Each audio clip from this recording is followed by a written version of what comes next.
Maybe I left here a long time ago and neither of us knew it.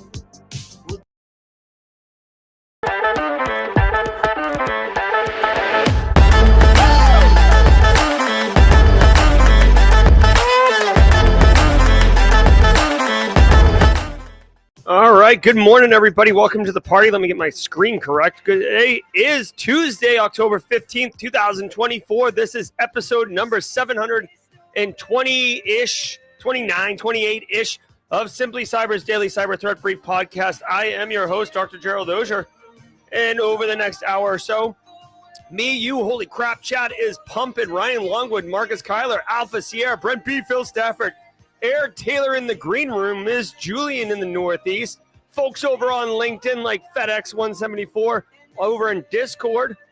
Guys, Gary Sergiotis is so hot. We're all going to be sharing the top cybersecurity news stories of the day. I'll be giving my expert opinion and analysis on each of those stories on what it means to you as a practitioner. So how do you use this information to drive cyber risk reduction for your business stakeholders? And if you're looking to break into the industry, don't sweat it, because me, you, Dennis Keefe, The Payne, John Brock, Augusta Delgado, we're all going to be breaking it down and making this information accessible. You're going to be asked in any job interview, how do you stay current? Ding, ding, ding, ding, ding. That's a winner, winner, chicken dinner. You're going to see how different terms, different concepts interrelate with each other. This podcast and the community associated with it goes well beyond the classroom, the textbooks. Believe me when I tell you, get in here, my friend. There's mad value in here. And community is where it's at. Say what's up in chat. Welcome each other. We got squad members. We got Oprah emotes. We got all the things. Let's go, baby. I want you to know I don't research or prep for any of the stories that we're about to go into. So as we go through them, you'll be getting my honest reflections, my honest reactions, because I am trying to do my best to simulate you and I working together at the coffee cooler first thing on a Tuesday morning. It is a Tuesday, which means it's a Tidbits Tuesday. So I'll reveal a little bit personal information about me, and we'll go from there. Yes, this shirt, it says "Make Directory Hacky Hack Hack," right? This is a Red Seed shirt, merch from Wild West Hack and Fest all week long on the channel. Now, before we get into it, I do want to say shout out and thanks to the stream's sponsors. Ooh, RSA being broken by quantum computing. Ooh. That Hansel's so hot right now. That is something. Want to say shout out and love to Barricade Cyber Solutions. Guys, listen, Barricade Cyber Solutions. Eric Taylor, Chief Forensics Officer, Casually Joseph, Justin Gold, the squad over there. They are dedicated to helping businesses from cyber attacks and recover from the damage done. Cyber attacks can cause massive issues for businesses and send dedicated, hardworking business owners into turmoil. But guess what, everyone? You know it. I know it. Eric Taylor knows it. Barricade Cyber Solutions knows how to mitigate the damage done by cyber incidents. Believe that. Check them out at barricadecyber.com. Links in the description below. At minimum, get them bookmarked, my friend, so you don't have to sweat when you have a compromise. Quick shout out to James McQuiggan at 35,000 feet, dropping a super chat. We just become best friends. Yep. It's amazing when I meet people from the community and other security events. 2 people recognize James at 35,000 feet. How cool. Keep on networking. Hashtag Team SC. Hashtag coffee cup. Cheers to you too, James. Everybody take a slug. Drink. Right? Turn this into a drinking game. All right. It's a little early for that. But, dude, I want to say love, love, love all what y'all are doing. Also, thank you to ThreatLocker, who's enabling me to bring this heat and to recognize the community member of the week. We do that every weekday on Monday. So let's get a quick word from ThreatLocker. When we come back in 30 seconds, I'm going to tell you how this podcast can basically destroy your CPE requirements. And then we're going to get into the top news stories of the day. Excuse me. A little teaser. We're talking Pokemon right out the gate. So sit back. We'll be right back in 30 seconds. Cyber Threat Brief sponsor ThreatLocker. Do zero-day exploits and supply chain attacks keep you up at night? Well, worry no more. You can harden your security with ThreatLocker. Worldwide, companies like JetBlue trust ThreatLocker to secure their data and keep their business operations flying high. ThreatLocker takes a deny-by-default approach to cybersecurity and provides a full audit of every action allowed or blocked for risk management and compliance. Onboarding and operation is fully supported by their US-based Cyber Heroes support team. Get a free 30-day trial and learn more about how ThreatLocker can help prevent ransomware and ensure compliance. Visit threatlocker.com. All right, thank you, ThreatLocker. Also want to say shout out and love to Antisyphon, but more about those beautiful babies at the Midroll. Every single episode of the Daily Cyber Threat Brief is worth half a CPE, so say what's up in chat, grab a screenshot, and then once a year, count up the screenshots, divide by 2. If it's your first day, drop a hashtag first timer in chat. I see Misty-Eyed in chat. Misty-Eyed, always good to see you. I'm telling you, I put it in comments. I see your comments every episode, Misty-Eyed. I enable closed caption it. I don't know how else to make it happen. All right, guys. We got a great show for you. I'm super excited. All right, so do me a favor. Let's get our coffee cup going. It is Tuesday, which means Eric Taylor will be joining us for jaw jacking as I have to go off to the Citadel to teach the next generation of Utes, hashtag the Youngs, on what's cracking. I think we're talking security technology today over at the Citadel. Do me a favor, sit back, relax, and let's let the cool sounds of the hot news wash over all of us in an awesome way. I'll see you guys at the Midroll. From the CISO series, it's cybersecurity headlines. These are the cybersecurity headlines for Tuesday, October 15th, 2024. I'm Lauren Verno. Pokemon game developer breached. Japanese video game developer Game Freak, the company behind Pokemon, confirmed it was hacked earlier this year, resulting in a data breach affecting over 2,600 current and former employees.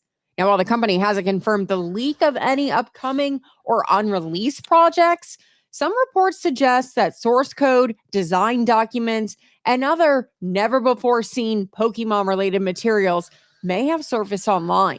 The attack, which occurred in August, involved unauthorized access to Game Freak servers, exposing personal data like names and email addresses.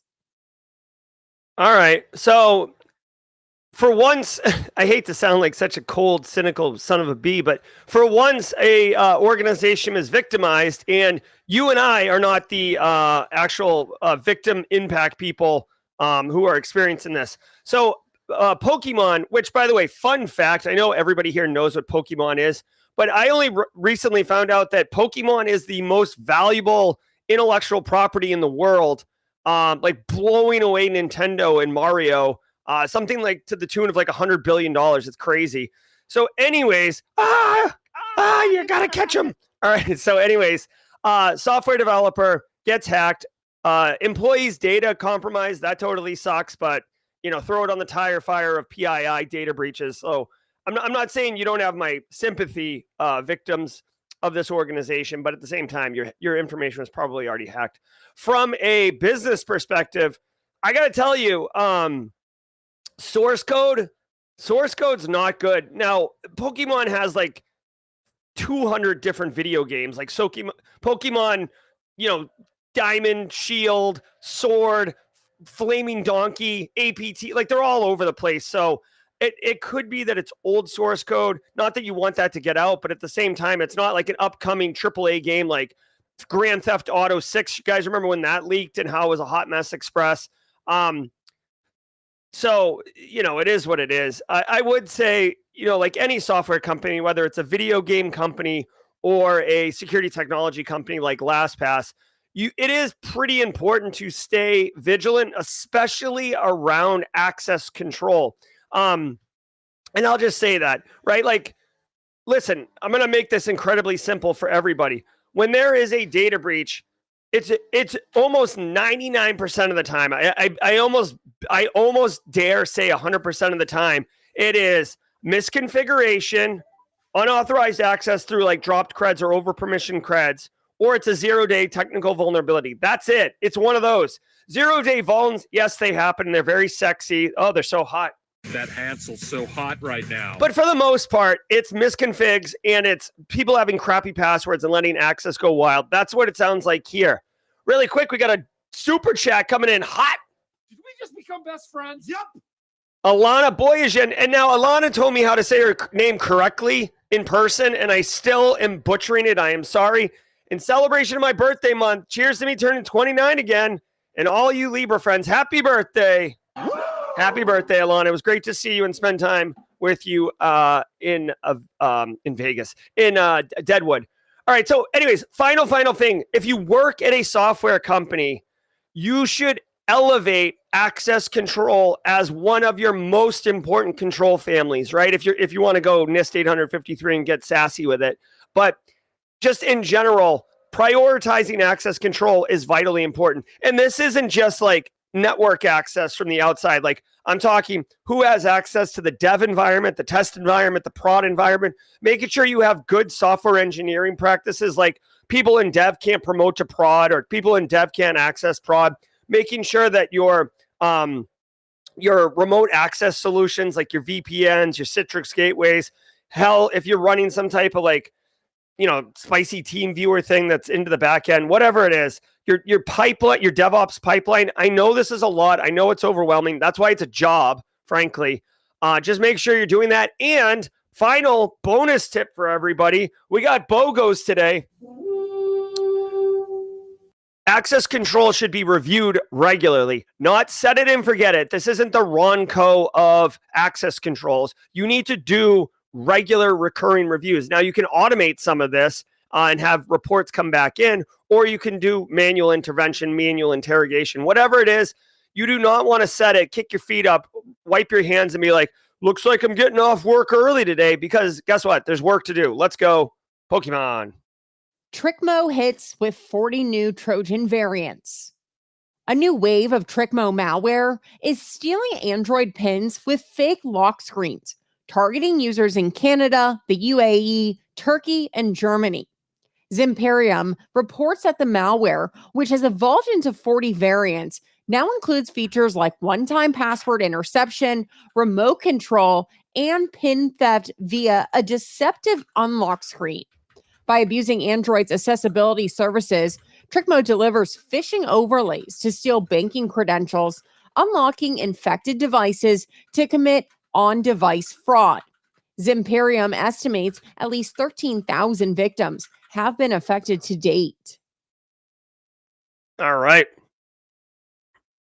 Dude, I got to tell you, I'm telling you right now, as much as I hate sour cream, as much as I love infographics, I have a special place in my heart for AI-generated evil Android graphics. Like it's always a different graphic. It's always interesting to me. So check it out. The TLDR here is there's Android malware. Okay, I'm following you. It's using it's being used to steal money basically, or steal stuff from victims. Okay, so far so good. I'm following you. Using a fake lock screen. Now this is not an uncommon technique, but it is one worth mentioning. And I got to tell you, a good one for your end users, to make content that is relatable for your user community. Basically, everybody and their cousin, right? Like it's 2024. Come here, Kellen. It's 2020. Oh my gosh.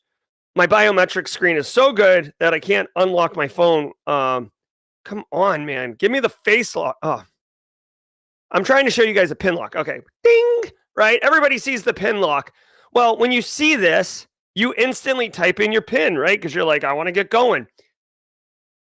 Apparently this malware, and again, I've seen it before, will pull that up, but really it's just an interface for you to touch in and give away your pin, essentially. So it's faking you into typing in your pin. Very effective, right? People are almost conditioned, honestly, to type in their pin, which why, for my money, right, for my straight cash, homie, I'm facial recognition, biometrics all day long. Thumbprint, face print, whatever. You know what you can't do?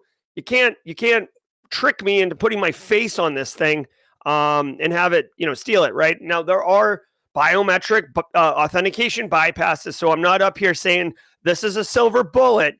I'm just saying it's another, like when we're doing the risk calculation and what's the value of a control and how does it address threats that might compromise other controls. So the pin lock versus the facial recognition. This is one of those examples. Now, the malware gets on your phone. I don't exactly know how it gets on there. I don't use Android. Ain't nobody got time for that. Ain't nobody got time for that. But let's see. This particular thing does more than just steal your PIN, which is pretty, from a Threat Actor Academy perspective, pretty nice, right? It steals one-time password interception, so you get a text message with a 6-digit PIN, or you get some type of like multi-factor authentication. It can do screen recording, so like straight up stealing it, very much like a screen grab. If you've seen that over at Hack5, data exfil, remote control. I mean, remote control and data exfil, I mean, this is pretty much like your standard operating package. You're not getting out of bed for malware that doesn't do this at a minimum. Let's see. Yeah, it uses overlays of phishing login screens to various banks and institutes. So essentially, it is what it is, guys. It basically socially engineers a victim into thinking that they are typing in their password or their PIN into a device, and in reality, they're just straight up giving it to the attackers. It actually doesn't look like it's the authentication for the screen. It looks more like you go to log into your bank, right, and you type in your password, and instead of it's a landing page, right, it's a fake pop-up, and you're giving your password, and then when the attacker puts the password in, you get sent the one-time password. You type in the one-time password because you think you're logging into your bank. And in reality, it's almost like I wouldn't even call it like an adversarial in the middle attack. I almost feel like it's more like the adversary is standing next to you, and well, I guess it is in the middle, but basically you think you're logging in. It looks just like you're logging in. In reality, they're doing it right next to you, and then they log in. And you know what? I would like to know if anybody in chat has intel on this, or Eric Taylor may have seen this in his experience. My thing is like, okay, so you get my username and password, like you log into my bank account, right? So like, let's just pretend someone like illegally or unauthorized logs into your bank account.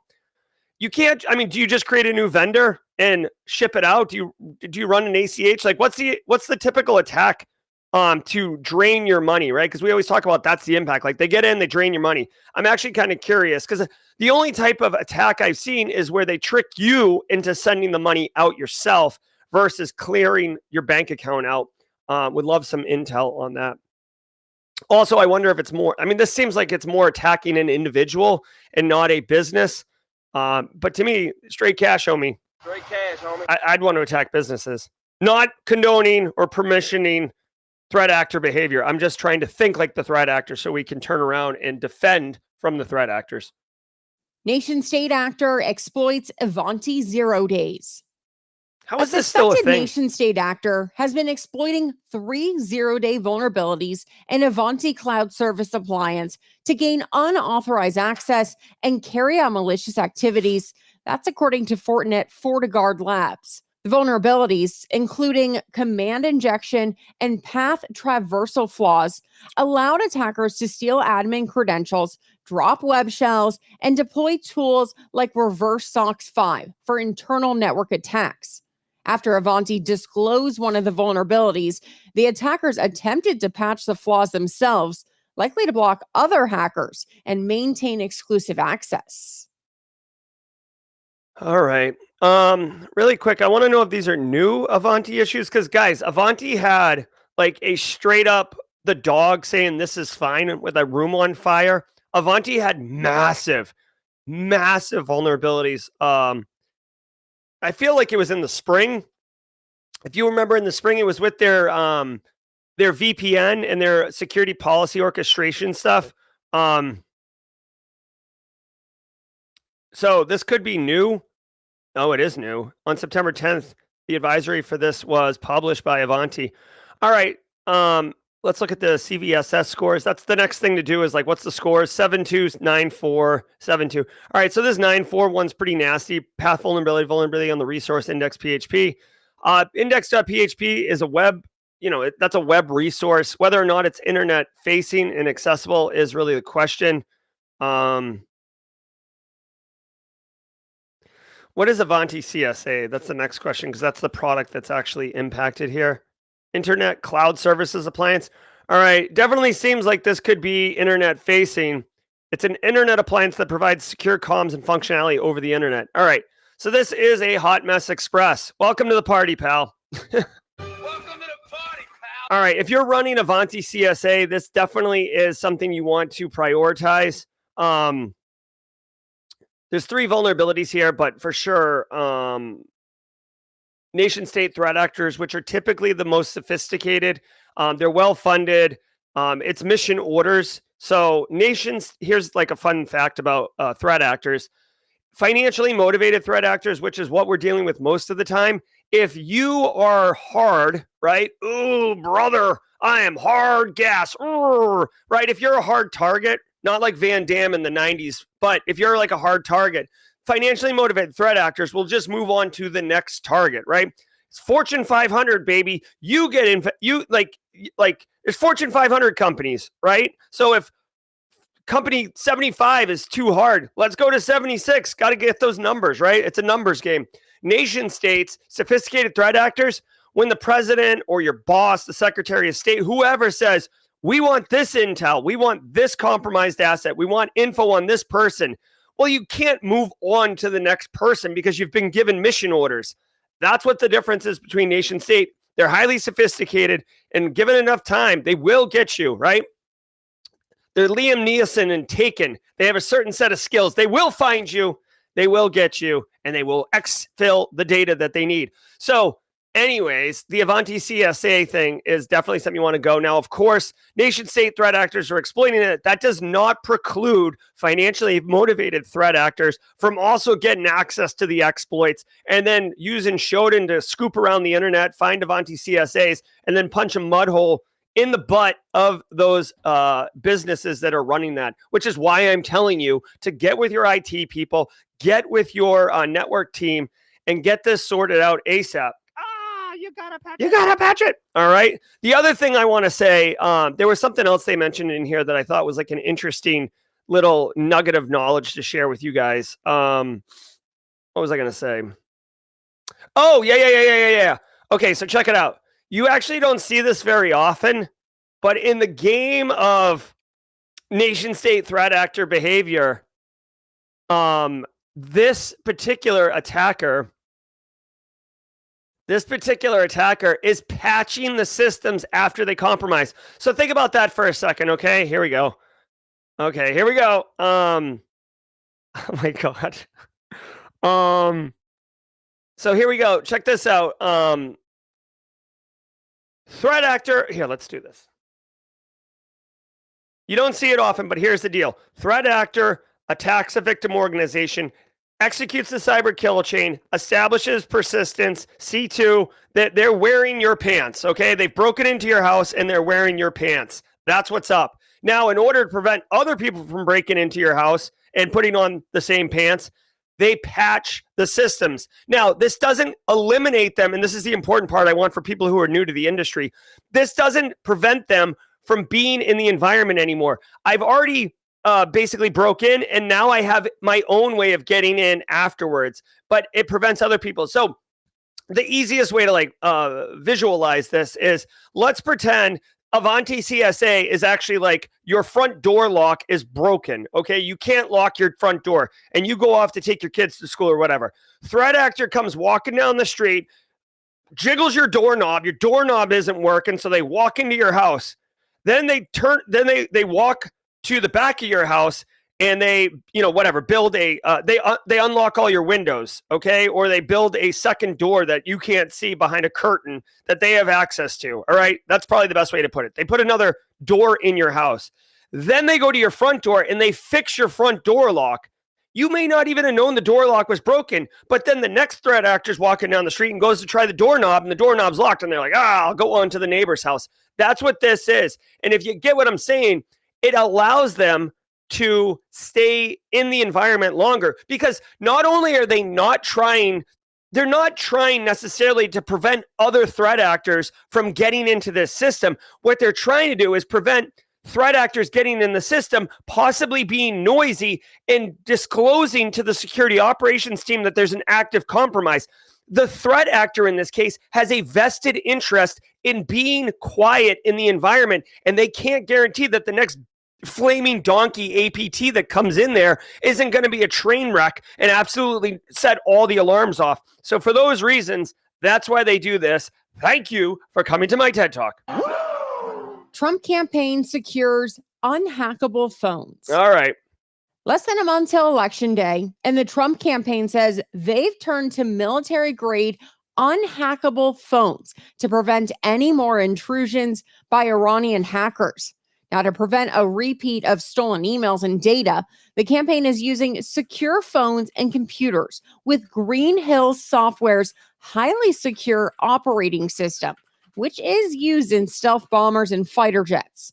With claims of being, quote, unhackable, the company says this system uses just 10,000 lines of code and that they lock down, quote, absolutely everything they can to minimize intrusions.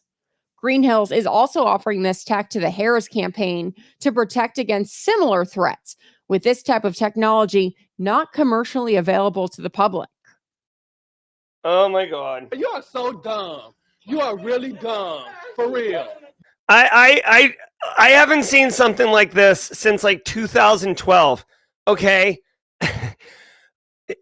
Pro tip for everybody in chat right now, whether you're a CISO or you're a student looking to get into the industry, whether you're the youngs and your mom was born in 1981, or you're an olds and you're all gray and crusty, do not ever say that you are unhackable. I don't care if it's your business is unhackable, if it's you is unhackable, if it's your software is unhackable. This right here, you may as well have kicked the Eye of Sauron directly in the twig and berries. Like, I can't think of a more egregious thing to do as far as getting everybody to come at you. Okay, so first of all, here we go. Nerman with a super chat. Thanks, Nerman. Did we just become best friends? Yep. Holy Jesus. Okay, hold on. Hold on. Da. Nerman with a super chat, coming in hot, people. Nerman, who is a longtime member of the community, excited to share I officially started my new role as a network tech network admin yesterday. Big thank you to Dr. Auger and the Simply Cyber community for your education and support. I came in like a wrecking ball. Yes, sir. Oh my God. Congratulations, Nerman. Super pumped for you. Go out there and crush it, dude. You've got such the great attitude, and I know you're going to crush it. I'm sure your family is super proud of you too. Love it. Well done. Well done, Nerman. Okay, so getting back to the... hey, so Nerman, in your new role, do me a solid. Do not on day one walk in and be like, now that I'm here, we are unhackable. A famous example of this, by the way, is the guy from... oh my God, freaking the identity theft company. There was a company, I can't even remember what it's called now, but like a few years ago, when identity theft, before it became like a meme, identity theft was like a service. And this donkey drove around Times Square with his social security number on the back of the truck, basically inviting people to steal his identity. And he got his identity stolen like 15 times in like a week. There is nothing unhackable. There is nothing. The software that makes up the LifeLock, thank you. The software that makes up this phone is written by humans. Humans are fallible. Ergo, there is an issue on that phone. I would guarantee, well, not guarantee you, I feel strongly that the next phone to own is going to have this phone in here. I definitely appreciate this company trying to go whole hog on capitalizing on the recent attack on Trump's team. honestly, you know what I mean? Like they say they'd offer it to Harris campaign. Sure. Would love to have some type of, source code evaluation, source code review. It says that it's using an integrity operating system, which is the same one used in the B-2 bomber, F-22, F-35 fighters. And it's one of the only commercial available OSs for evaluation assurance level 6. All right. Now, listen, these things sound good. These things sound like they make it a harder target. So what I will tell you is this phone and the operating system is probably really hard to hack. It probably is really secure. That does not make it unhackable. This is marketing speak for like a marketing salesperson came up with this, not the dev tech engineering team. Okay. Yeah, exactly. I honestly, I don't know the politics of the company behind this, but who knows if it's got malware on. Listen, here's what I will tell you. I will mark words, mark tape. It's October 15th, mark tape. Somebody is going to become celebrity famous for hacking this thing and going public with it. I promise you. Like, maybe not today, maybe not tomorrow. In the next 3 months, I'm making a hot prediction here. Someone's going to become InfoSec famous for breaking this thing open and getting after it. By the way, the operating system is super secure. Yeah, that's fine. But like the apps that run on it, I know it's probably limited apps, obviously, but the user interface, like hacking doesn't have to be ring zero, kernel level hacking exploits, getting into the drivers. Like sometimes it's as simple as, like the Android story earlier where it's a fake pop-up that looks like the real login screen, and that's compromising. So don't come at me, bro. We'll see what's up. But hey, good on you. I just want you to know there have been, like, the final thing I'll say about this, criminals, really professional syndicate level criminals, have been trying to get unhackable phones for years. Okay? So welcome to the party, pal. What is it? Green Hills Software. I hope it works out for you. It's America, right? America, best of breed, got product, let's go. But I just think unhackable is like, don't ever say unhackable ever. You will incite the riot. As Casually Joseph put it, you will summon the horde. Thanks to today's episode sponsor, Conveyor. It's spooky season, and nothing scarier than all of your account execs asking if you're done with their customer security questionnaires. Don't worry, Conveyor is here to help. Conveyor's market-leading AI automates the most time-consuming parts of customer security reviews, answering security questionnaires, and sharing security docs like your SOC 2 with customers. Get instant AI answers to questionnaires and host an enterprise-grade trust center where customers can download documents and self-serve answers to their own questions. And the horror show. Try it for free at www.conveyor.com. That's CONVEYOR. All right, let's go.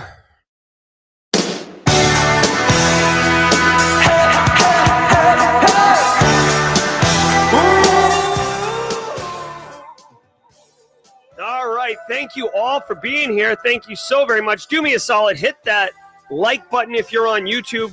Not so much for my numbers or for my ego, but to help other people find the Simply Cyber community, get in here and get benefits from what we're doing over here. Shout out to the stream sponsors, Barricade Cyber Solutions, Threat Locker, and Antisyphon Antisyphon Training is disrupting the traditional cybersecurity training industry by providing high-quality, cutting-edge education to everyone at a regardless of financial position.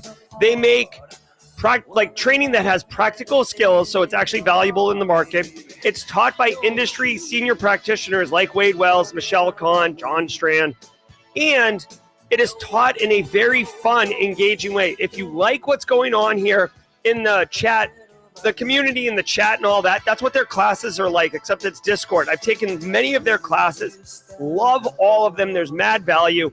Go to antisyphontraining.com. Check it out. Oh my God. I want to share with you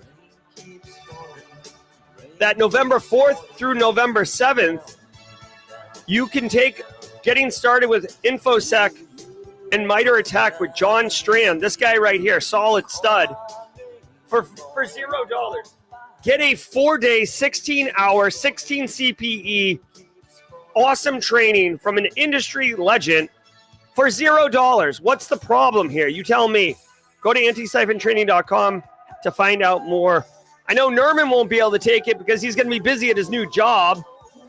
Let's go. All right, guys. Every single day we do the Simply Cyber Community Challenge.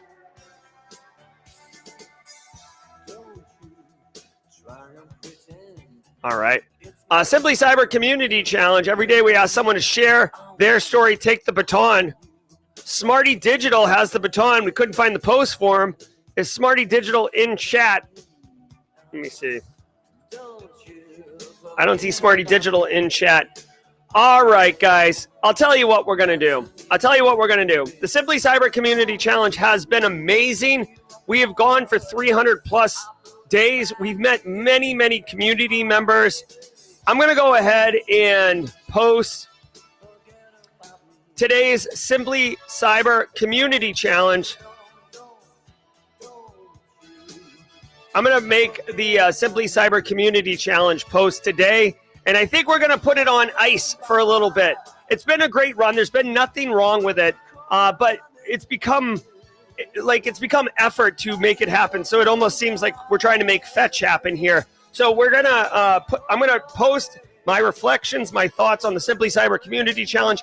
I want to say shout out and love to Jenny Housley, who has been making the challenge happen on the regular. We have 374 total posts. Thank you from the bottom of my heart, community. We will put this on hiatus and revisit it at a later time. All right, guys. Every single day of the week has a special segment, Tidbits Tuesday. I want to tell you guys a little bit about myself. I almost never do karaoke, all right? I never do karaoke, ever, right? I suck at singing.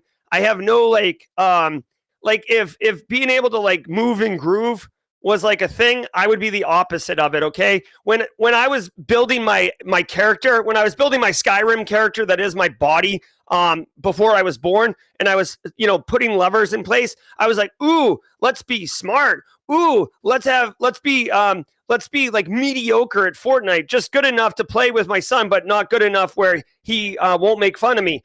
And then they were like, hey, do you want any rhythm or musical capabilities? And I was like, I'm kind of running low on credits, so no, I'll pass on that. So I typically avoid these things. However, at Wild West Hackin' Fest, I did get into the karaoke. I did 3 songs. I felt like it was pretty baller, ending with Fight for Your Right to Party with most of the Simply Cyber community that was present. It was awesome. And unfortunately, I thought it was pretty cool. But looking back at the videos I've seen, this is actually kind of a quick little look at where we're at here. This is me doing some air guitar. This is live karaoke feeds of me. So shout out to Dan Reardon. We got the wild air guitar action. Felt good. I just want to share. Sometimes it's community and silliness.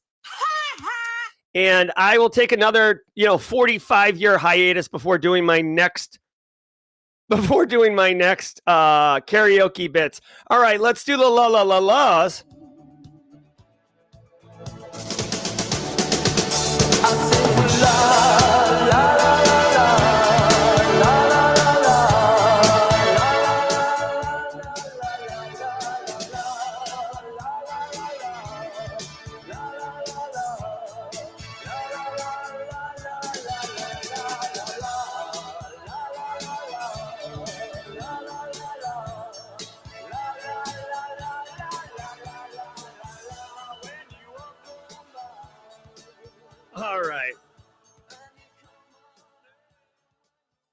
All right. Love it, love it, love it. Just really quick as an update, Justin Gold, who was about 3 feet away from me, is confirming it did seem pretty good in person. So I'm going to take the W and let's get back to it.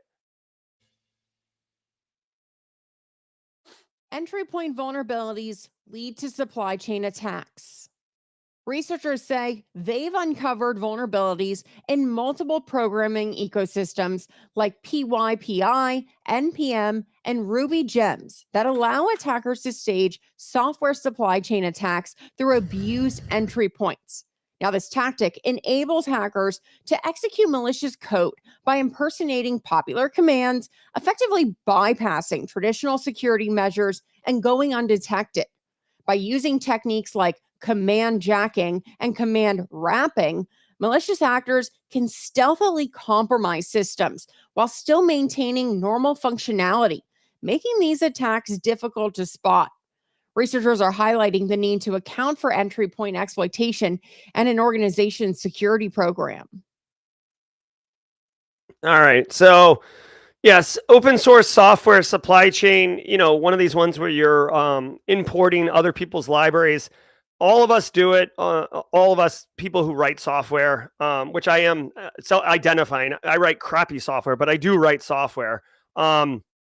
These are two good. Dennis Keefe, I know you've been doing social media posts around InfoSec terminology, which, by the way, I love that. Thank you for doing that for the community. These are two great ones, right? Command jacking. Let's learn a new phrase. Counterfeit packages use entry points that impersonate popular third-party tools and commands like AWS and Docker, harvesting sensitive information. So basically, you get in line, and it's basically like the Android fake pin page earlier. You think you're querying AWS or Docker, and when it challenges you for an API key or creds, you put them in, but in reality, you're pushing them to a threat actor. Command jacking, which is interesting because I would have thought command jacking is a different concept, but this is actually what I thought. A second type of command jacking. Threat actors use legitimate system commands like touch, curl, ls, whatever, as entry points in order to hijack execution flow. So actually, this technique right here is actually a long-standing technique of rootkits. If you want to learn about rootkits, where you remember ls cd, we type it on the Linux command line, but it's just a binary, right? Ls is just a binary. So if you which is a file. So if you just overwrite ls with your Trojanized or malicious ls and then call it on the command line, if you've got the environment variable set, you will call the illegal or fraudulent version of ls, the Trojanized version. So this is one technique used by toolkits, and it's absolutely been used in the past. You can see actually here, the success approach depends on the path order. Okay, so in this instance, they're saying you drop a malicious ls somewhere else on the system and change the path order. If you're going to do it, dude, like, we're not going half measures here. We're going whole hog.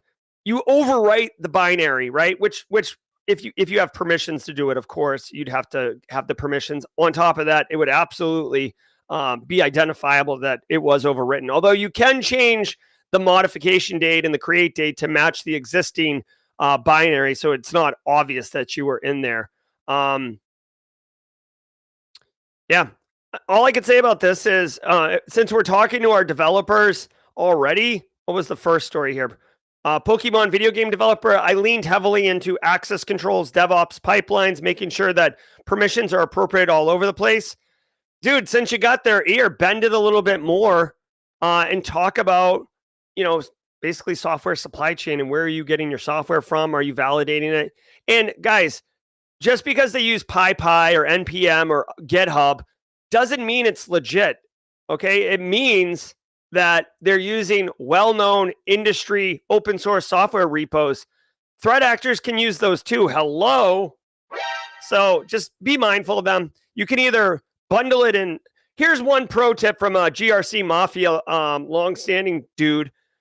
I would not include this story right here about software supply chain and access control and this story right here about open source software issues. I would not include that in the same messaging. People don't want to retain multiple things. If you start talking about access control and then you start talking about supply chain, they won't retain anything. So I would bundle this up as two different messages, maybe one per week. Yeah. Must patch flaw exposes tens of thousands. We're now getting a better idea of just how many IPs are vulnerable to the Fortinet vulnerability that CISA placed on its critical patch list last week. According to Cyberscoop, around 87,000 IPs are likely susceptible to the vulnerability, which has a 9.8 rating on the CVSS scale. Fortinet released a fix in February, but the issue remains widespread, with the majority of vulnerable IPs located in Asia, North America, and Europe. Federal agencies are required to address the issue by the end of October. You gotta patch it. All right. I appreciate this graphic of a Band-Aid over a processor. That's fun. 87,000 IPs are susceptible to a vulnerability. It is being actively exploited. CISA is saying it's must patch, quote, must patch. To me, if CISA is saying it's a must patch, that means that CISA is discreetly seeing active exploitation in critical places. This known exploited vulnerability list, I believe in the known exploited vulnerability list. In my opinion, the known exploited vulnerability list is essentially a way for CISA to communicate out in TLP white or traffic light protocol white or clear to the public, something that is really more like TLP red and or amber and not being shared publicly. It's a mechanism. So for my money, when this thing gets updated, especially if they're saying it's a must patch, this means that threat actors are straight up torching things and burning all over the place. CISA has given agencies 2 weeks to get this sorted out. Again, even when you know it's a hot mess on fire, large enterprises cannot flip a script and turn on a dime. Not everybody has Casually Joseph patching their systems, right? So sometimes you have to do an evaluation of, when I patch this, what's the impact, right? Like, this isn't like patching your iPhone overnight while you sleep. Sometimes you could patch it and break a critical mission app. Sometimes you could patch it and it reverts some system back to a known state and makes it not work exactly the way it was designed. Sometimes you have custom dependencies and stuff like that. So I haven't said it in a while, but it's worth pointing out, when you do patch management, you should do it in a reasonable deployment strategy, i.e., you test it on yourself if you can, or on the IT team. Then you test it with security champions, like people who you have a direct line of contact to, like in sales, in marketing, in whatever, finance, to make sure it doesn't dork up their applications. Then you roll it out industry or enterprise wide. And then you have to look at where the gap is, because when you roll out patches enterprise wide, if you did not know this, not everybody's going to get them. Some people's machines don't have enough memory to take the patch. Some people are offline. Some people are, well, those are pretty much the main ones. But my point is, there will be a delta, and that's really where the job gets difficult. Some people aren't running the right operating system, right? I would definitely get this sorted out. By the way, just as a point of emphasis here, again, for me and many of you here, this is obvious, but it's worth pointing out. It says tens of thousands of IPs vulnerable. Listen, the IP address is not vulnerable. The device at that IP address is vulnerable. I honestly, I don't, like, when I saw this, I was like, this is confusing. Like, I don't care because I can read it, but I feel like for people who may not understand this, it's very confusing. The IP address is not vulnerable. Okay, this has nothing to do with IPv4, 6. This is endpoints. There's 87,000 endpoints on the internet with public IP addresses that are discovered as vulnerable to a Fortinet flaw. And if you're running Fortinet in your environment, I would absolutely double check to see if you're running a vulnerable version, and then I would giddy up on it. You gotta patch it. Firefox zero-day update to include Tor. Shortly after Firefox rolled out version 131.0.2 with a fix for a critical zero-day vulnerability, the Tor browser was also updated to patch the issue. The bug, which could lead to remote code execution via a use after free flaw in the animation timeline, had been actively exploited in the wild, as confirmed by Mozilla and reported by ESET. Both Firefox and Tor quickly responded to the exploit, delivering fixes within 25 hours of identifying the issue. Cool. So I don't use the Tor browser, but apparently it's a fork of Firefox, right? So Firefox was built by the Mozilla Foundation. At some point, Mozilla Foundation became for-profit. They got acquired or something like that. But long story short, just like the Android operating system in the Amazon Fire OS is just a fork of the Android operating system. So a lot of times we see these forks, and which basically means the source code, the base of it is the same, and then they add improvements, changes, whatever. So with this Firefox zeroday coming out, because Tor is forked on it, Tor went ahead and fixed all these things. Two things to point out here. One, if you're running Tor in privacy and anonymity is like important to you, you absolutely got to patch this.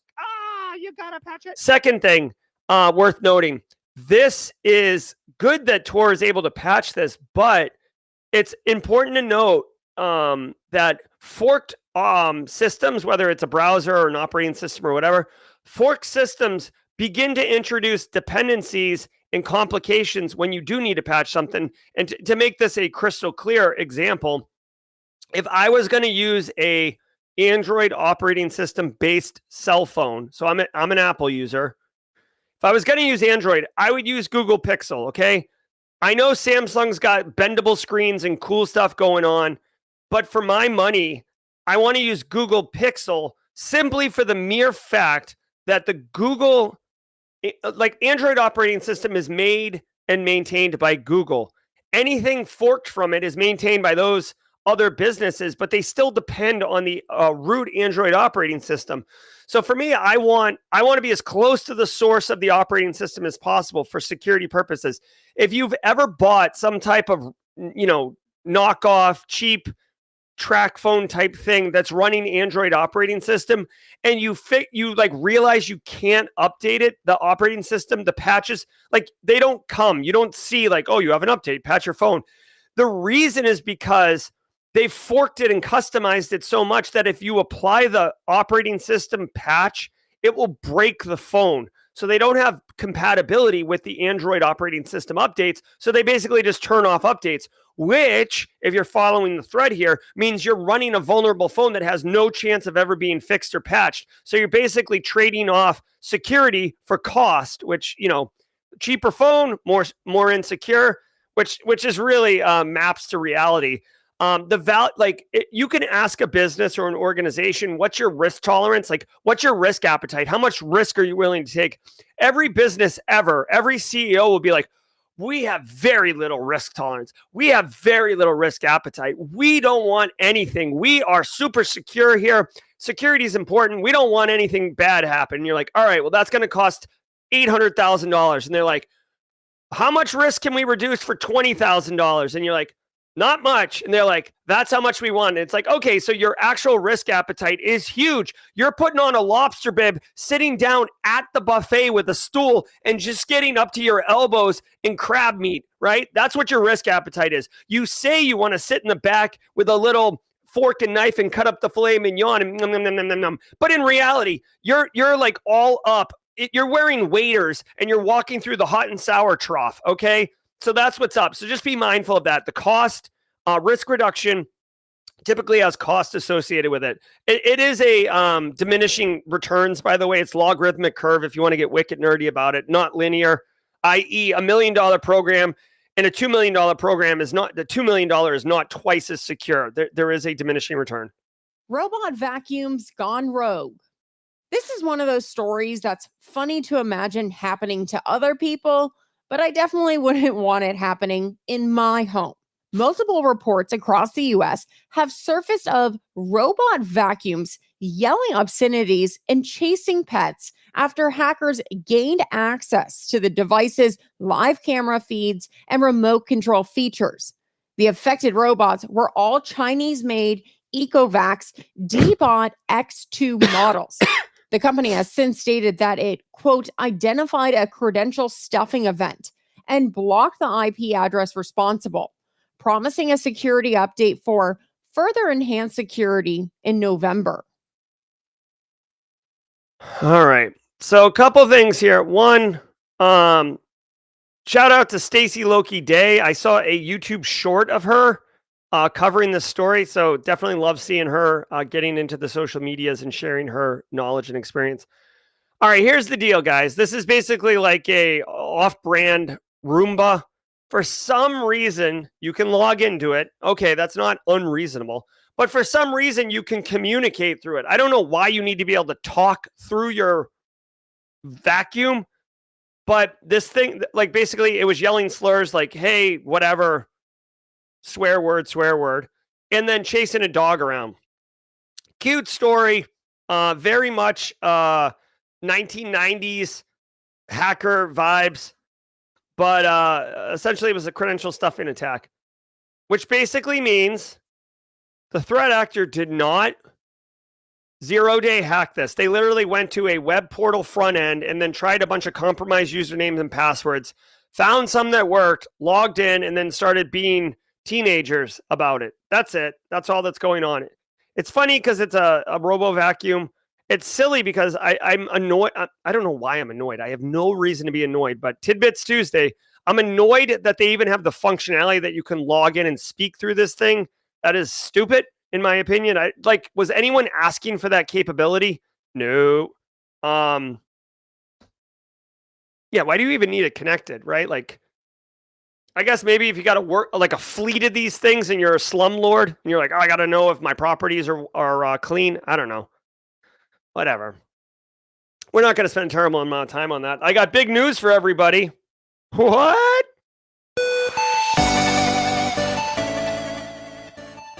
All right, huge news for everybody, okay? That's going to do it for the Daily Cyber Threat Brief. Don't go anywhere because I got big updates, all right? I got big updates.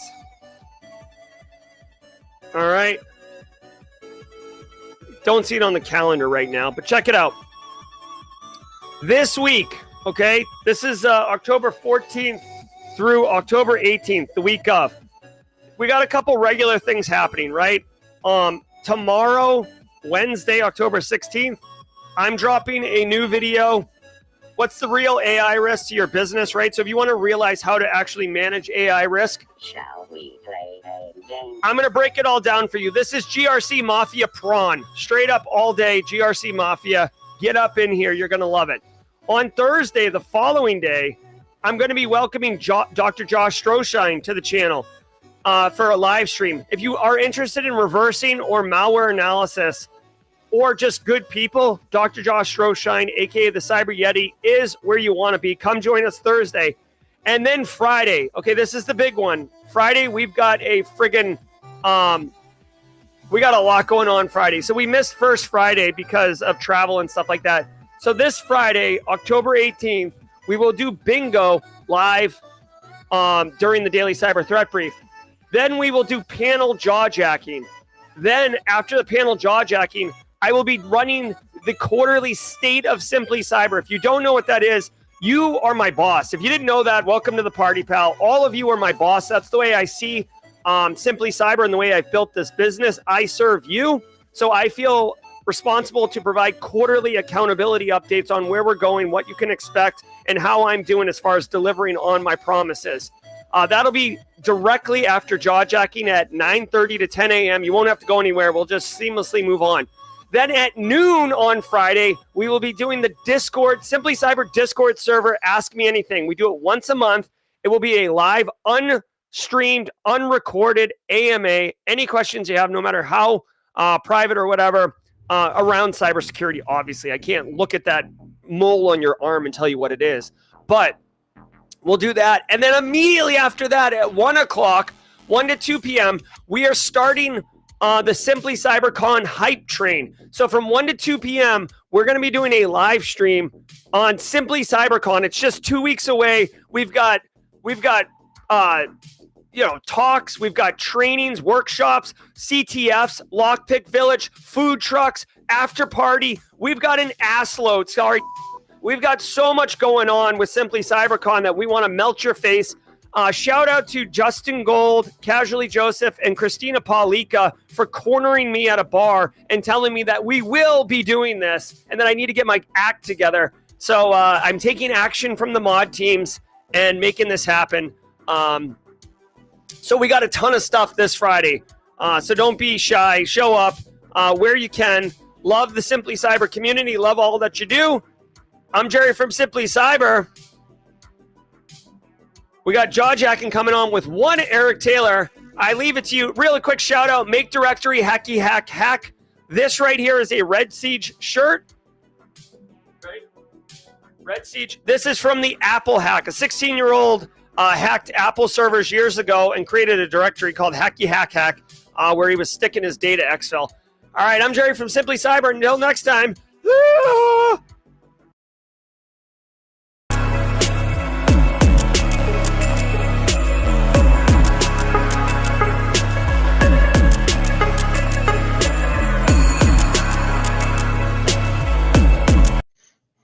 Good morning, good afternoon, good evening. Welcome to Jawjacking. Hope everybody's doing well. As always, please put in the comments question mark or question with a colon, and we will try to find those. The mods will be, we'll try to grab them. I'll try to flag them, things of that nature, and try to go from there. I don't have the illustrious DJ BSEC to help me facilitate this. Hopefully Dr. Gerald Auger sees what I put in mod chat in just a little bit. He did. So one story I wanted to talk about, let me change some stuff up here. First, let's get some royalty-free music going.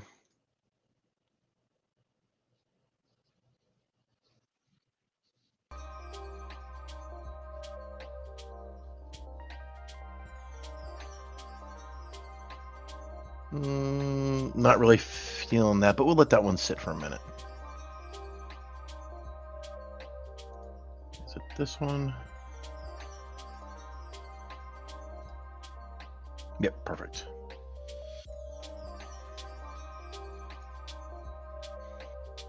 And let's see, we'll do this. Bring up our sandbox. Do not share audio because it is a very chatty morning this morning. We'll pivot these things around. Come on, will this thing make it bigger? Yeah, let's do it that way. All right, so one thing I wanted to definitely educate people on, even orgs with SSO, those who don't know, SSO stands for single sign-on, where you're using a third-party app or a third-party authenticator like Microsoft or Google Workspace or whatever as your single source of identity, are vulnerable to identity-based attacks, aka your email, your sign-on information, things of that nature, right? So, you know, the use of SSO, don't use SSO, whatever. Have MFA, don't have MFA, yeah, whatever.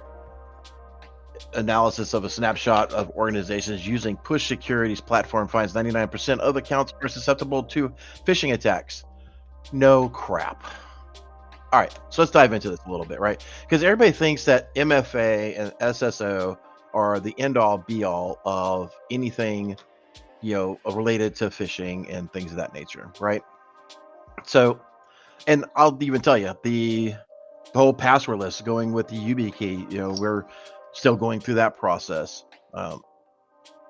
We're most of the way there, but, you know, even that, the crutch is, if you get an email that comes into your box and it, you know, you fall for the phishing attempt, you know, sign in with your Microsoft creds, or you use your password list, you authenticate with, you know, your third-party MFA tool, Duo, or whatever the case is. When that is done, you get a session token, right? So if you have a man in the middle, aka Evil Gen X or whatever, you know, it goes through the processes and then it generates that session code that's available, that makes you last for, you know, 8, 10, 12 or 6 months, whatever your policies are set up for. Aka, if you didn't know, Microsoft has a 6-month default policy, so please be aware of that. if you fall for that, you go through the entire process and they get your session token, you're done. Plain and simple. You can have all the security in the world, but if your end user falls for the phishing attempt, falls for whatever, you're done. Plain and simple. There's no other way of saying it around it, right? So this is very good information. You know, what do you put in SSO? What don't you put in SSO? So we'll talk about that for a second. So for Barricade, I don't want to say too much because I don't want to OPSEC ourselves, but there are applications that we have in SSO and some that we're like, no, because if our identity gets compromised, like my identity, Casually Joseph's, JMod, whoever identity gets compromised, we don't want that account to have the keys to the kingdom for all the applications that Barricade uses on a day-to-day driver, right? So, you know, password management is not on SSO, right? We want that separated. So definitely when you're going through SSO, you're going through your application list, you definitely want to make sure that you have a clear lines, like what will be SSO'd, what will not be SSO'd, right? And have that discussion. You know, I know the belief and the argument, and I totally see it where the folks are like, I want everything to be logged in my Azure AD or Intra AD, depends on who you talk to. I think Microsoft's official name now is Intra AD. So you have that single source of truth for all of your logging. Totally get it. I understand it. However, again, like I stated before, I don't want everything that we use under a single sign-on. Does it make it super convenient for the users? Absolutely. But sorry, that's just me. So go through your applications as you're going through that single sign-on process, setting it up. You know, have MFA, don't have MFA. You know what? I think if you're using an application that doesn't have MFA, you need to start looking at a different solution. You know, you want to put those layers of complexity. You want to make it harder for someone to get in, right? You don't want someone just to be able to use a username and password and be able to get into, you know, one of your applications. So where are the SSO stored? Local machine? Are they uniformly in the same spot? So Toasty Pops, no. Typically the SSO session token or any session token is stored in a browser. So like if you're using Chrome, Firefox, Edge, whatever it is, and you go into private mode or incognito mode, depending on what the browser is, you have to sign in again because the normal browser and your private incognito, whatever it is doesn't share those session tokens. Just like if you sign in, let's just say hypothetically, Google Workspace, you sign in with your login information on Google with the Google browser, and you open it up in Edge, you still have to log in again because it's stored in the browser itself. So hopefully that helps you.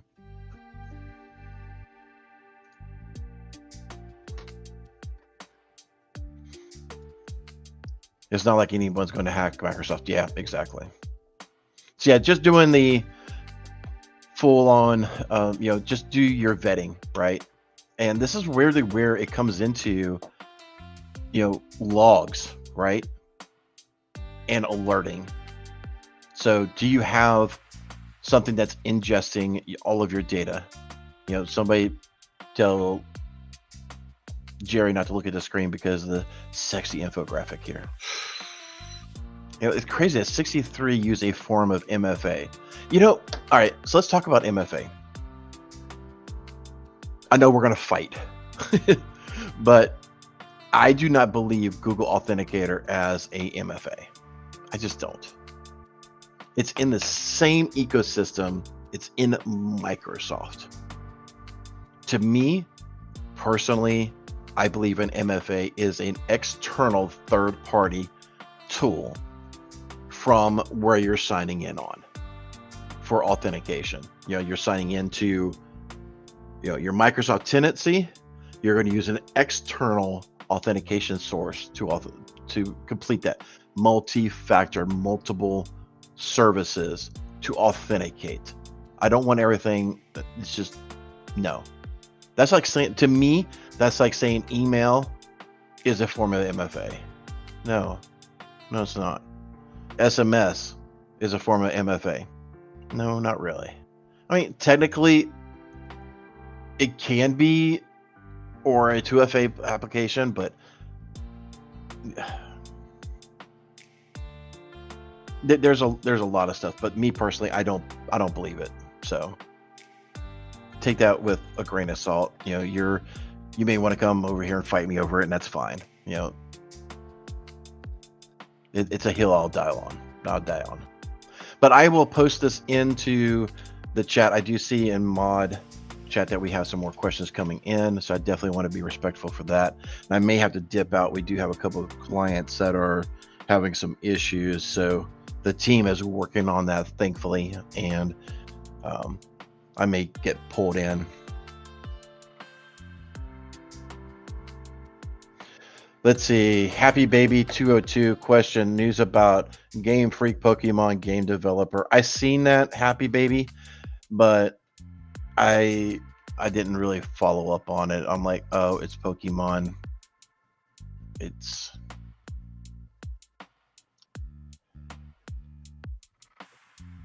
something that Hunter was very into, and I just wanted to stay away from it. So that's all I'll say. I need a question from Roswell, UK. Need to duplicate a boot SSDs on laptop. Any suggestion? What? I need to duplicate a boot SSD on a laptop. Disk cloning? I mean, we use FTK Imager, but that really exports it. You know, I don't know. This is going to show my age. Oh God. Oh, here we go. So for the olds, y'all remember Norton Ghost? That's the first thing that hit my brain, Norton Ghost, to be able to clone a disk, right? So that's the one thing that I always used back in the day to clone a disk, right? The way things are now, it's so easy to just copy your data because of OneDrive or Dropbox or whatever, syncing all of your data. I mean, all you got is your applications, and unless it's a highly customized LOB app, I mean, it's not that hard to, go through and, push out the applications again, right? So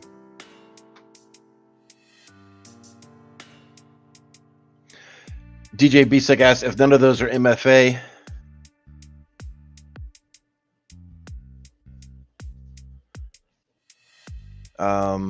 What do you consider MFA? Again, an external source. Authy, that, or Cisco Duo, something like that. I know there's a couple other platforms out there, but those are the two that keep coming to mind. Yeah, I want it away from my primary ecosystem, whether I'm Microsoft or I'm Google or whatever the case is. I want an external application for my MFA. Samsung comes with disk application software. Oh, that's right. I forgot that Samsung had that. See, this is what happens when you're not a sysadmin all the time. Thank you, DJ Bisek. That's probably a little creepy.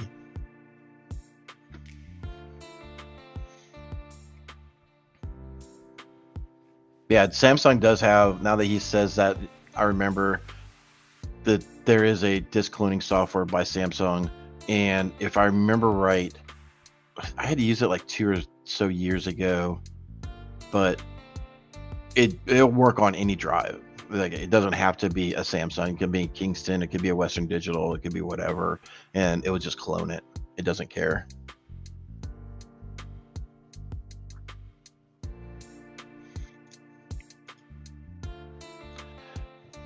Norton Ghost would be a good Halloween costume. Yes, sir, Luke. Man, Luke, it was good to see you, buddy. Those who don't know, Luke has got... he's got an awesome personality, ladies and gentlemen. I'll say that. He has just got one awesome personality.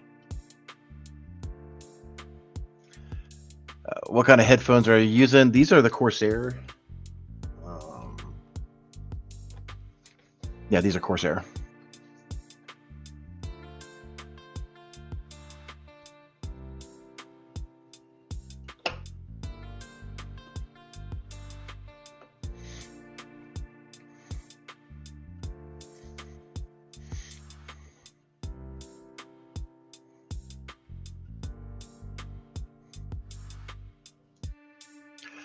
I don't know if it is the magician that actually does that. Let me look.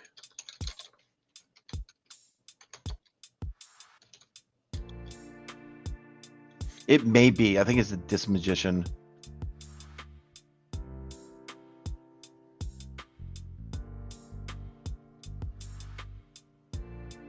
And I know it's on the small screen. Just bear with me a second. I'm doing that on purpose.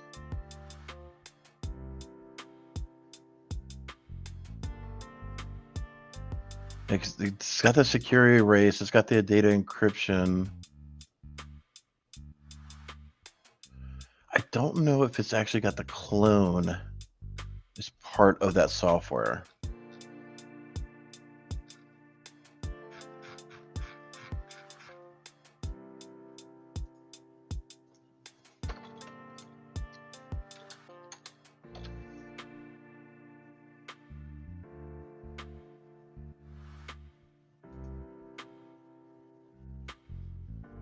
Yeah, whatever.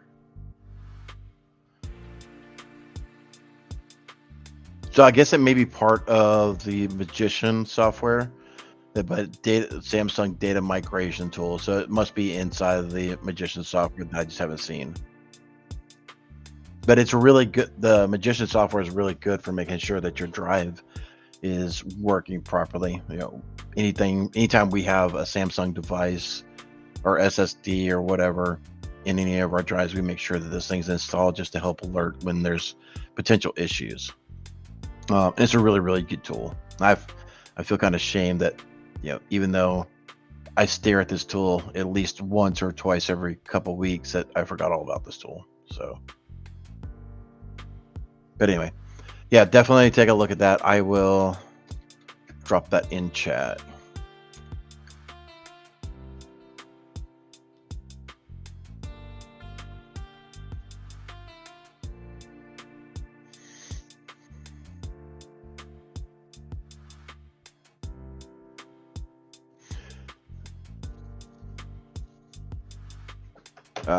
A few suggestions for Clonezilla. Actually, anyone actually use it? I'm hoping to clone and swap a boot drive before my boot's SSD finally gives up Norton Ghost. Again, I would do the Samsung. You know, Clonezilla has been around for a while. It's been a good one.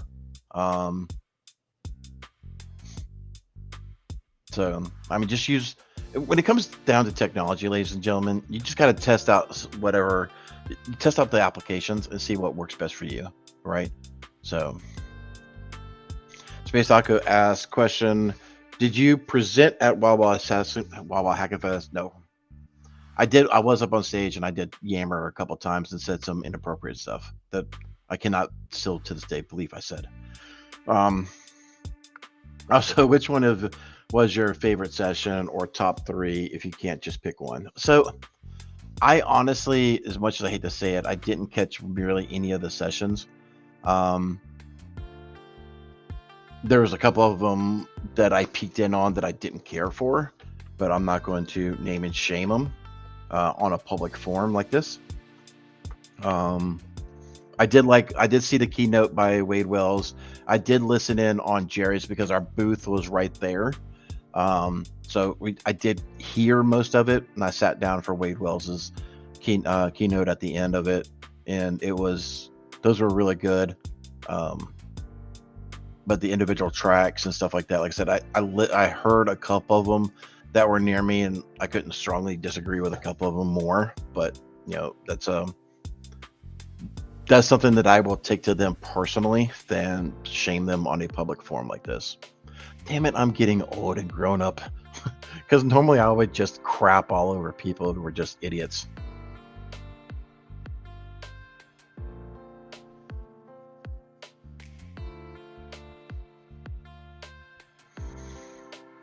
Let's see.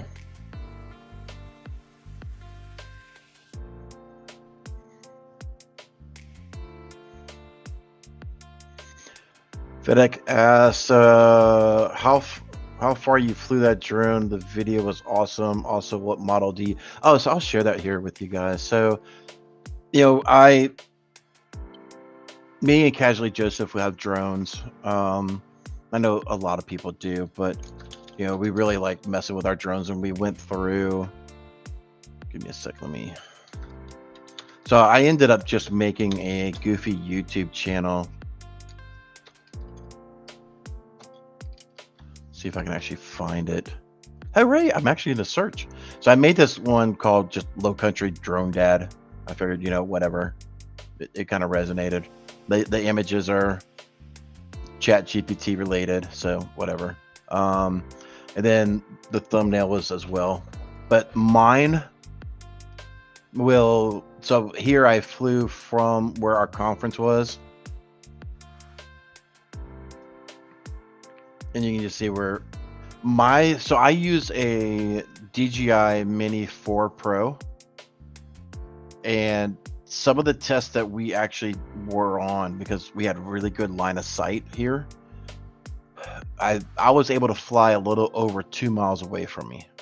So I was really able to get out there and just fly around the edges of Deadwood and mess around. So, here you can see that's where the hotel was a little bit. Let's see if I can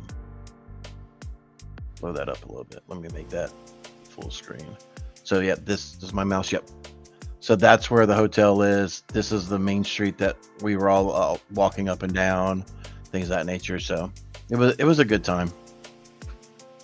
I got a couple more videos that I want to trickle up. So, if you like drone footages and things of that nature, consider subscribing. If not, it's cool.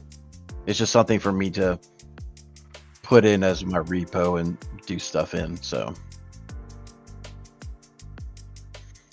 it's just a fun little thing to do from time to time. I'm getting hooked on at least wanting to do drone forensics. The more and more, or when I first thought of it, I'm like, yeah, that'd be a kind of cool fad thing to do. But as the drone technology is advancing, and we were watching some of the videos in the Verbo that we were in, and what you can do with the applications of the enterprise drones, and how utility workers and stuff like that, I do foresee a legitimate case where we may be potentially brought in to do forensics on a drone, and DJI being essentially the leader in that. We can see that being a possibility. So I am strongly considering getting my unmanned 107 pilot license. So it takes a little bit to go through, but it's like under $200 by the time it's all said and done with. And then you could be able to fly some of those bigger drones and stuff like that, and kind of, really have some fun.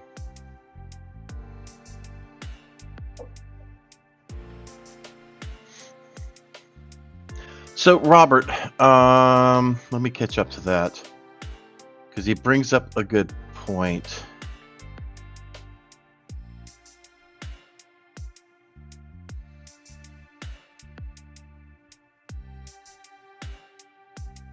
Okay. This is not legal advice. I wanted to post some of my drone stuff, but you gotta have Part 107 from the FFA to post and monetize. I don't think so. The way that I read it, again, this is not legal advice. Please consult your local attorney for proper advice. But if you are using, like for mine, that's just me being a hobbyist. I'm posting stuff up. If I monetize, I monetize. It's whatever. I'm not going to monetize at 7 subscribers. But there's people who fly their DJIs and post to YouTube all the freaking time. And I can guarantee you most of them don't have a 107. You know, the 107 is a hobbyist doing it for non-commercial work. And that's where the key part is. Non-commercial work. You're not doing it for a business. You're not doing it to sell it. You're being paid for your hobbyistism, if that's a word. Just the way I interpret it. So if you have a mini drone that does not require, or if you have a drone that does not require the 107 and you post it up on YouTube, I honestly, I don't see a problem with that, right? You're sharing your content, you're sharing your hobby with the world. Again, I don't see a problem with it. There's plenty of people to do it, and I guarantee you most of them do not have a 107 license. I don't have a 107 license because my drone doesn't require it. So take it with a grain of salt. Again, check it out.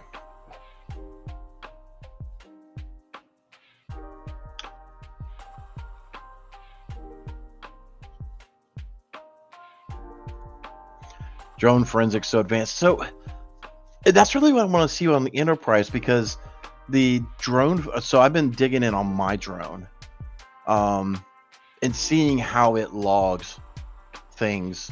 I haven't pulled it from the drone, but I've been seeing from the SD card of everything and how it, you know, categorizes and marks your GPS and all that stuff as it's doing its timestamps of its flights and stuff like that. It's pretty interesting to see.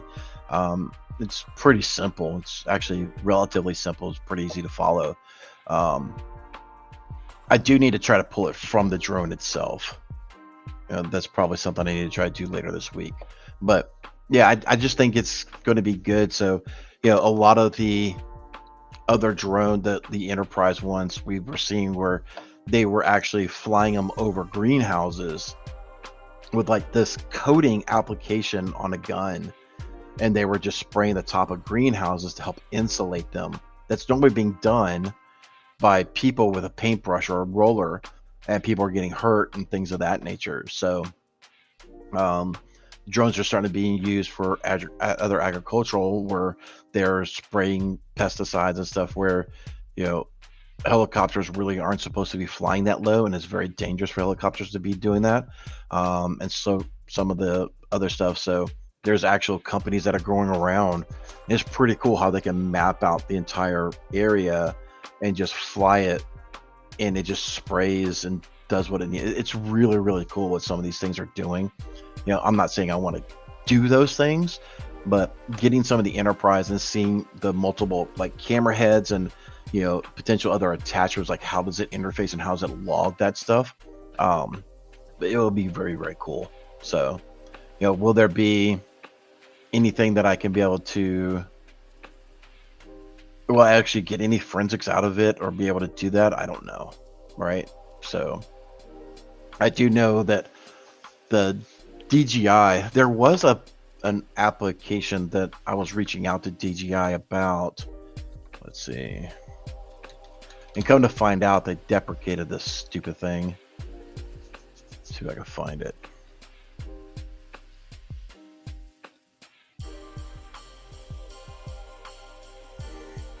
Where was it? Where was it? There's an application, or there's a device that they still have. It may actually be in the enterprise section, where it will help you track other drones that are in the area.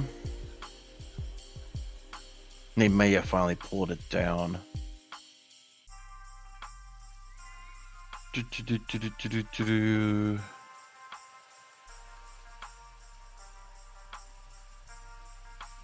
think I'm already in the...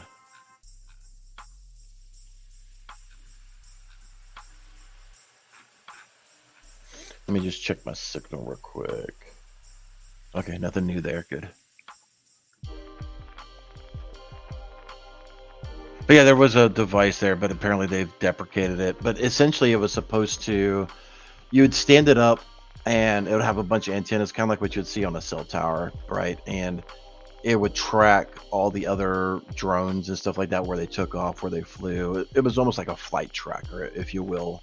That was being made by DJI, but you know, whether there's just not much buy-in or whatever the case is, but it's been deprecated.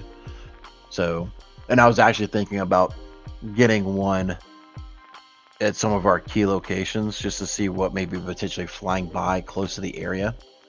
It wasn't really to snoop. It's just like if somebody said, "Hey, we just had a drone fly near one of the properties" or something like that, then we can kind of dig it up. It's like, okay, what actually were they doing, type of thing, right? Luke says the FFA has narcs going through YouTube and sending letters. Come at me, bro. I really don't care. Yeah, that's almost one that I would just fight on principle, because that's just stupid. You know, if you literally have, you can literally prove to them, look, I've got a DJI Mini. I'm underneath the thing. This is just me sharing with the world. If I'm getting a couple pennies on the dollar because somebody likes it and watch my video, get the F out of here. Right?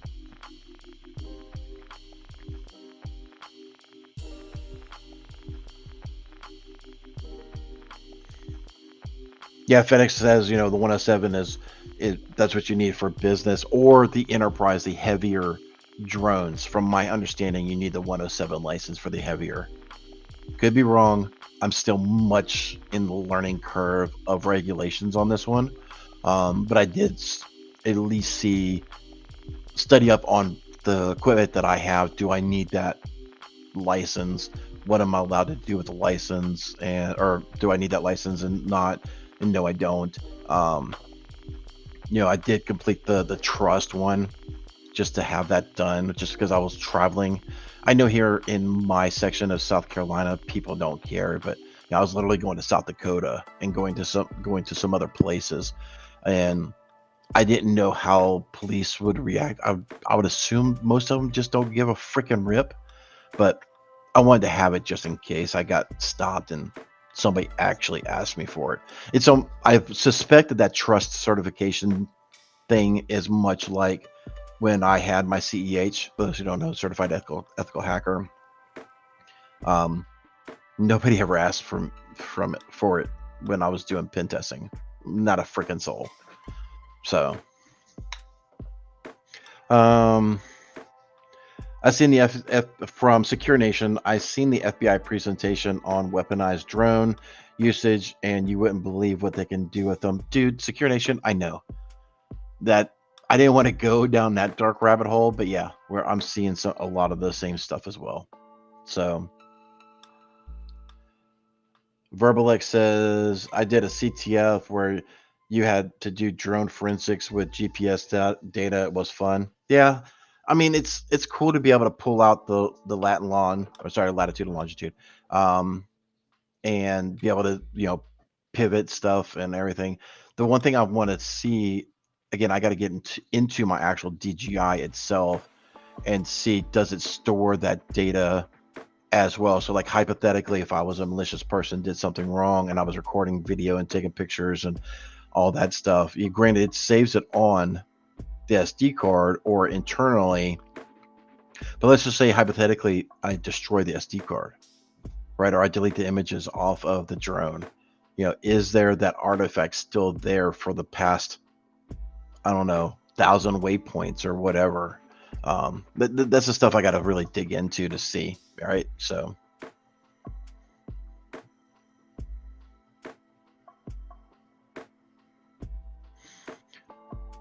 Robert Rittenhouse, yeah, it's a 250 gram limit. Yep. I believe until you need to register it with the FAA, a small fee to become a 107. Yeah, it's like 4 steps, and I think it's under $200 and a couple hours of your time to study for it. I've heard it's much like the trust application or the trust test. It's real basic knowledge. There may be some stuff with like wind shears and stuff like that, because some of these things can get up to like 7,000 meters in the air. So like you're in commercial flight space there, or airspace. So you're pretty high up there.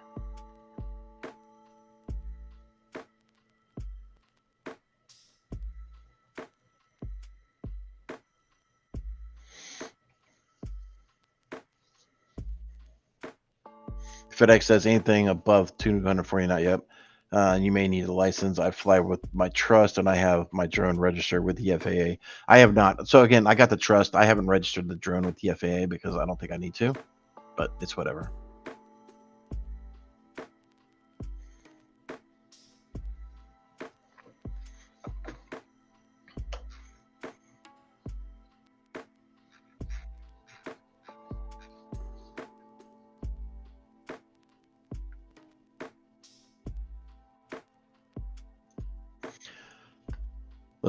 Looks like today's going to be a drone day, ladies and gentlemen.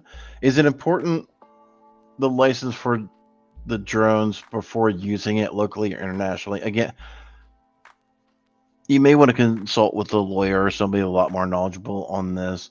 Again, if you're under 250 grams, which most of the I think all of the consumer grade DJI drones fall under that.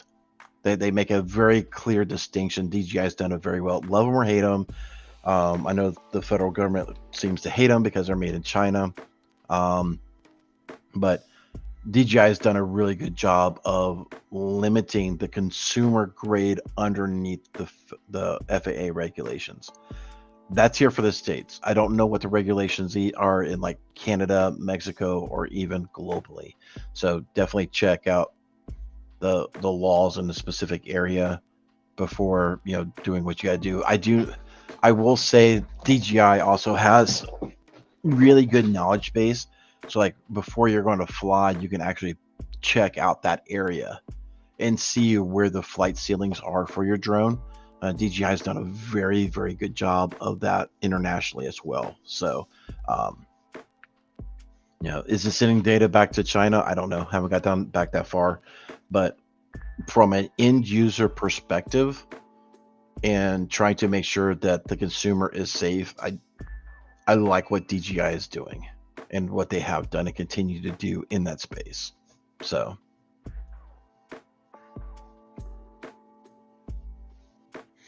I'm being asked to check out this story. Copy link.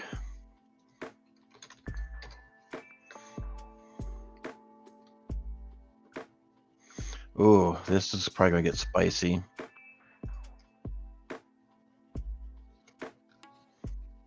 Unknown drones breach U.S. military bases, baffle defense officials. Yeah, no crap. U.S. national security officials are grappling with puzzling series of drones, likely best in Nevada.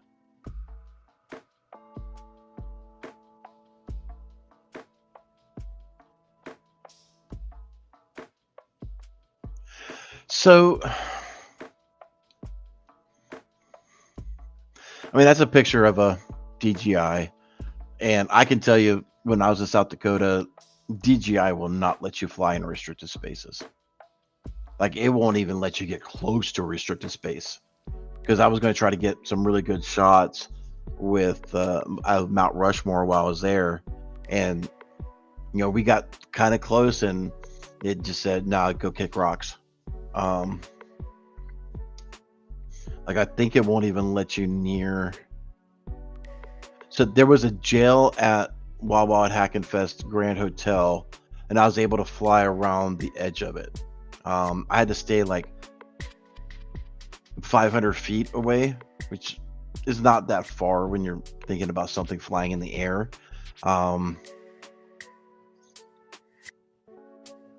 The restricted space for federal, I had to be almost a half a mile away before I could take off. So I know DJI takes that very, very seriously. Now, you can on YouTube build out a custom drone.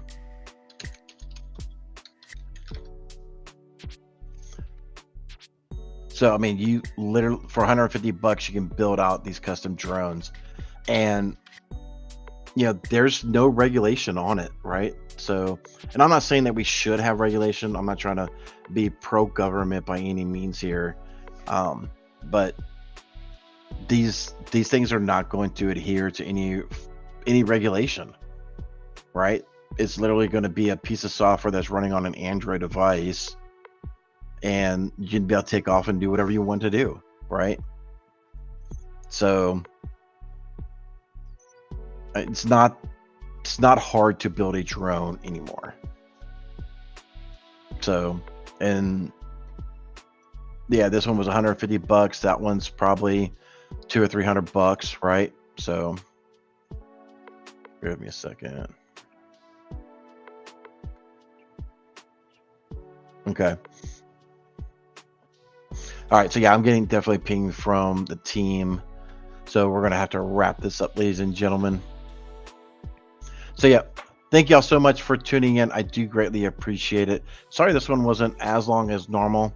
And if you got bored with drone talk, sorry, not sorry, kind of. But, you know, hopefully it was educational for you.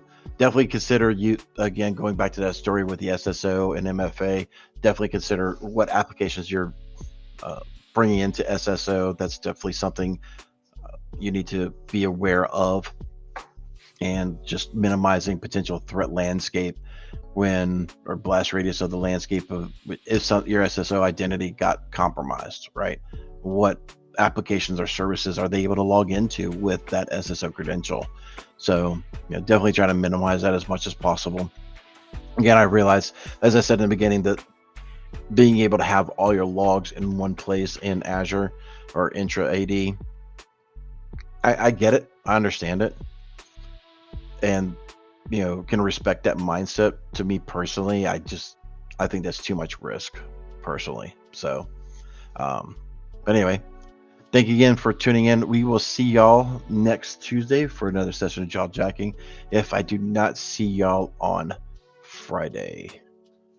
So let's bring up those who've stuck around. Thank you so much, and we will just play the sea shanty, and then we'll play the closing message. Until next time, stay curious, my friends.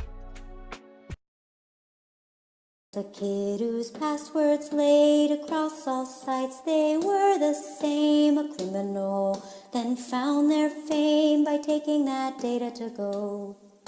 Soon may a criminal come to steal your pictures and data and run. One day when the crime is done, they'll steal your account and go. Content. Keep the cybersecurity train going by connecting with the other Simply Cyber community resources. We have the Discord server that's lively and always keeps the conversation going. You can connect with me directly on LinkedIn. And also every single weekday morning on the Simply Cyber channel, we're doing live daily cyber threat briefings, 8 a.m. Eastern time, as well as Thursday at 4:30 p.m. We're doing live stream interviews with industry experts, and we produce videos that we push out every Wednesday morning. I'm Jerry from Simply Cyber. I hope you enjoyed the content, and we'll see you in the next one.